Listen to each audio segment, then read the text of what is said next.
Hello दोस्तों, welcome to the brain box. एक बार फिर से आपका स्वागत है हमारे YouTube channel the brain box में।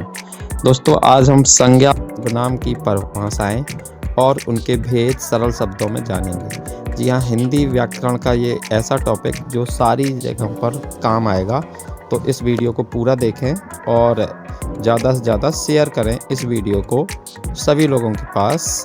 तो चलिए दोस्तों, शुरू करते हैं आज का ये टॉपिक, संज्ञा और सर्वनाम, जो कि बेसिक कॉन्सेप्ट है आपका हिंदी ग्रामर का। लेकिन इससे पहले अगर आपने हमारे चैनल को सब्सक्राइब नहीं किया है तो अभी सब्सक्राइब करें ब्रेन बॉक्स को, जिससे कि आपको क्वालिटी कंटेंट, साथ ही साथ important updates about the all related examination, जो कि अपकमिंग कॉम्पिटिटिव एग्जामिनेशंस हैं, वो आपको मिलती रहे।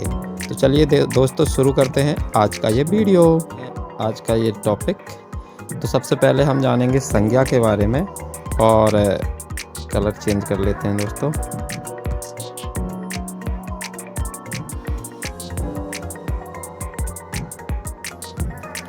तो दोस्तों, शुरू करते हैं आज का ये टॉपिक। सबसे पहले हम जानेंगे संज्ञा के बारे में।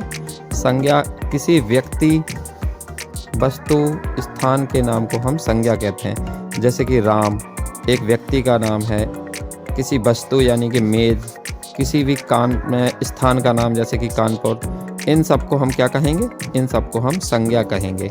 यानी कि अगर कहीं पर किसी व्यक्ति का नाम आए, किसी वस्तु का नाम आए या किसी स्थान का नाम आए जिससे हम उन्हें पहचाने, ऐसी शब्दों को हम संज्ञा शब्द कहते हैं। क्या कहते हैं? संज्ञा शब्द कहते हैं।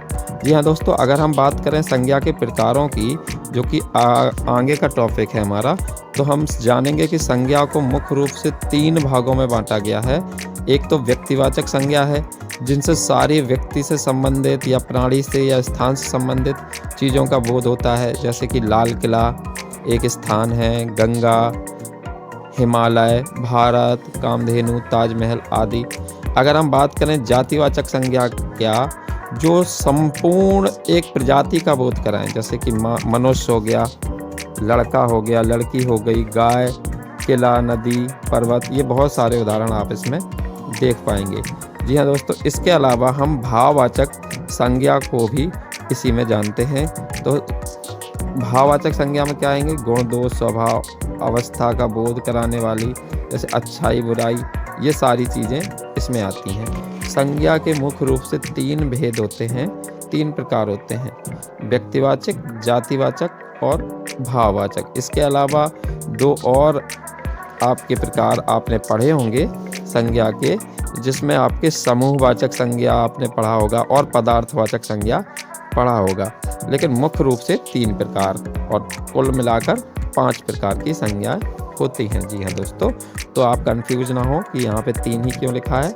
मुख्य रूप से 3 प्रकार ही माने जाते हैं। अगर हम बात करें सर्वनाम की, और आपको मैं क्लियर कर दूं, कभी भी ये क्वेश्चन नहीं आएगा कि संज्ञा के कितने भेद होते हैं, तो आपको इससे टेंशन लेने की ज़रूरत नहीं है। अब हम बात करेंगे सर्वनाम की बिना देरी किए, क्योंकि आपको शॉर्ट में सारी चीज़ें हम कवर कराएंगे। और आपको मैं याद दिला दूं कि ये जो आपको हिंदी ग्रामर की सीरीज़ है, ये आपको डेली मिलेगी। आज हम संज्ञा और सर्वनाम से शुरू कर रहे हैं, तो इस चैनल को आप सब्सक्राइब कर लें अगर आप पहली बार आए हैं, जिससे कि आप हिंदी ग्रामर और अन्य कंटेंट से जुड़े रहें। जितने भी आपके अपकमिंग एग्जामिनेशन हैं, कॉम्पिटिटिव एग्जामिनेशन हैं, उनसे रिलेटेड आपको क्वालिटी कंटेंट और सही इन्फॉर्मेशन हमारे चैनल पर मिल जाएगा। जी हाँ दोस्तों, अब हम बात करें सर्वनाम की। तो जैसा कि अभी हमने पढ़ा संज्ञा, संज्ञा हम किसे कहते हैं? जो सारे शब्द होते हैं जिनसे हम उन्हें पहचानते हैं, वो संज्ञा कहलाते हैं। लेकिन अगर हम संज्ञा को रिप्लेस करते हैं, ऐसे शब्द क्या कहलाएंगे? सर्वनाम कहलाएंगे। तो नाम से ही पता चल रहा है, सर्वनाम यानी सभी का नाम। तो ऐसे शब्द जो सबके लिए यूज किए जाएं, वो सर्वनाम कहलाते हैं।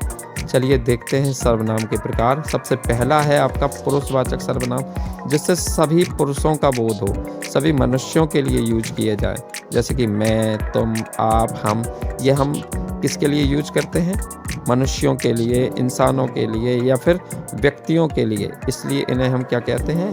पुरुषवाचक सर्वनाम कहते हैं। जिसके बारे में कुछ जाए, जिसके बारे में कुछ कहा जाए, उसके नाम के बदले आने वाले सारे शब्द क्या हैं, पुरुषवाचक सर्वनाम में आते हैं। जैसे मैंने कहा वह घर जाती है, तो किसकी बात हो रही है, किसी लड़की की बात हो रही है, चाहे वो लड़की सीता हो चाहे वो लड़की गीता हो, दोनों ही कंडीशन में वह ही लगेगा। तो ऐसी कंडीशन में कि जो सबके लिए यूज हो जाए एक ही शब्द सर्वनाम कहलाता है। अगर हम आगे बात करें दोस्तों, तो दूसरा सर्वनाम का प्रकार है प्रश्नवाचक सर्वनाम। ऐसे सर्वनाम जो किसी प्रश्न पूछने के लिए यूज किए जाएं, प्रश्नवाचक सर्वनाम कहलाते हैं। जैसे कि क्या, कौन, किसे, किसने, तुमने क्या खाया। मतलब जैसे हमने यहाँ पे बताया कि तुमने खाना खाया, तुमने बनाना खाया, तुमने सेब खाया, तो सेब, बनाना यानी कि और खाना तीनों के लिए हमने क्या शब्द यूज कर लिया, क्या। तो ये प्रश्न पूछने के लिए यूज किया जा रहा है, इसलिए इसे हम क्या कहेंगे, प्रश्नवाचक सर्वनाम कहेंगे। जी हाँ दोस्तों, आगे बात करें हम, तो अगला सर्वनाम है हमारा निश्चयवाचक सर्वनाम। कौन सा, निश्चयवाचक। निश्चयवाचक सर्वनाम वह सर्वनाम होता है जो किसी निश्चित वस्तु या व्यक्ति की ओर संकेत करने के लिए यूज किया जाता है। जैसे हम कहें कि वह घर जाता है, तो कोई व्यक्ति होगा जो घर जा रहा है, उसकी ओर हम संकेत कर रहे हैं। यह मेरा पेन है, तो इस पेन की बात कर रहे हैं। यह मेरा मोबाइल है, तो इस मोबाइल की ओर संकेत करके हम किसी व्यक्ति या वस्तु की ओर संकेत करके जिन सर्वनामों का प्रयोग करते हैं उन्हें हम निश्चयवाचक सर्वनाम कहते हैं। अब इसी का अपोजिट होता है दोस्तों अगला आपका अनिश्चयवाचक।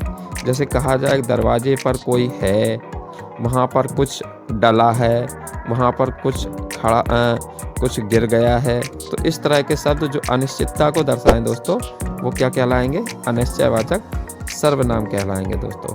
चलिए आगे देखते हैं, अगला है आपका संबंधवाचक सर्वनाम। ऐसे सर्वनाम जो आपस में संबंध रखते हैं, दो सर्वनाम आपस में सर्वनाम जब संबंध रखते हैं तो संबंधवाचक सर्वनाम कहलाते हैं। जैसे मैं, मुझ, वे, उन, तू, तुझ। जैसे तू, तुझ, यह, इस, जो, जिस, कौन, जो, जिसके साथ, या फिर इस तरह से हम कह सकते हैं जो जैसा करता है उसके साथ वैसा होता है। तो ये संबंध हो गया। कौन, किस, वह, उस, ये, इन दो सर्वनाम जब आपस में संबंध दर्शाते हैं तो संबंधवाचक सर्वनाम कहलाते हैं। तो दोस्तों ये थे आज के कुछ इम्पोर्टेंट कॉन्सेप्ट। आपने जाना कि किस तरह से हम संज्ञा और सर्वनाम को एक दूसरे से जोड़ते हैं। तो ये है आपका ब्रेन बॉक्स चैनल, और आज डेट ये हम जब रिकॉर्ड कर रहे हैं ये आपके लिए वीडियो तो 18/12/2024 है। ऐसे ही पर डे आपको एक वीडियो मिलता रहेगा हिंदी ग्रामर से रिलेटेड। तो आज के लिए इतना ही। जुड़े रहें द ब्रेन बॉक्स के साथ। इस वीडियो को ज़्यादा से ज़्यादा लाइक करें, शेयर करें और सब्सक्राइब करें। Thank you for being with us. Have a nice day.